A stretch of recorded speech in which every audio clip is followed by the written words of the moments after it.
Hi everyone, I'm Alexandra Sorto. My live binder topic examines culturally responsive curriculum design in secondary art education. I am a high school visual art teacher. I have been for the past 3 years. This is year 4.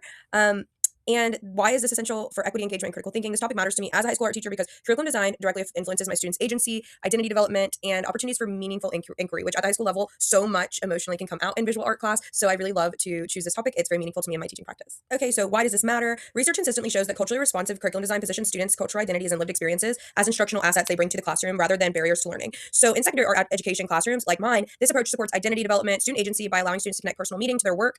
And when students feel seen and valued, engagement and critical thinking increase in the class. They have a bit of give, you know what I mean? They have motivation towards things because they begin to see how they can reflect themselves in the artwork. Now, in Nabagawa's research, they emphasize that learning involves a whole person, mind, body, hands, and emotion, which in art, as you are using your body to create and sculpt with clay or to paint, they pointed out in this research, which I hope I'm not butchering that author's name, Nabagawa, they developed through relationships and reflection. So like they were saying that through using your mind, body, your spirit, as well as having those kind of like in-class critiques and sitting and writing reflections about how things went or speaking in groups, small group discussions, students and educators can connect their lived experiences with their artistic and professional identity. And this constructivist approach challenges traditional top-down teaching and supports culturally situated ways of thinking and knowing. Additional research shows that culturally responsive art education supports both conceptual learning and language development. I have had students who came to me from India. They're like, I lived in India until like a week ago my whole life, and they're like 13 or 14.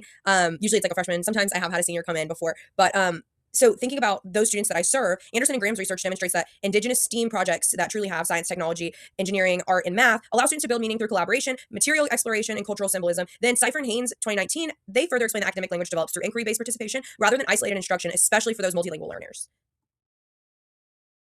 So in my classroom, how does this actually affect my practice? In my classroom, I apply this research by designing projects that connect technical skill with personal meaning. Students use personal objects in still lifes. I'll say like, hey, we're painting a still life design. I need everybody to think of things that are really important to you that you have in your house. Like could be a sculpture, could be something that's been passed down in your family. Bring it in. We put it up in our still life. We put spotlighting on it. They take a photo and then they're painting this. It's meaningful to them because each and every one of their still lives has something important to them in it, something symbolic of their family. And then they also are meaning making because they're using a new medium, right? Like we're using acrylic paint for the first time. So through doing that, students explore cultural traditions. I often also put into curriculum design, showing them cultural traditions. For example, I have a Oaxacan animal sculpture project we do in Oaxaca, Mexico. I share with them how artisans there carve out of wood animals and they call them like alebrijes. One of the ways that my students easily connect with this is through mentioning the movie Coco. If you've ever seen the Disney movie Coco, they have Oaxacan animals in there, and their alebrijes are their spirit animals. And spirit animals are combinations of various animals that mean something to the person and makes it their unique spirit animal. So I say, what if this was your spirit animal? What features and what kind of different animals would you combine to make it truly feel like your own? And by doing that, they're connecting who they are with animals and also with animals that they call their spirit animals, but they're also kind of appropriating and understanding the way that Oaxacan animals and sculptures mean something to people in Oaxaca, Mexico. So through engaging in that reflection and artist statements and writing their critiques about why they chose the choices they did, that influences them making a piece of art that's meaningful to them, but also through the value process, the collaboration, the storytelling, the connections with their peers, those components of learning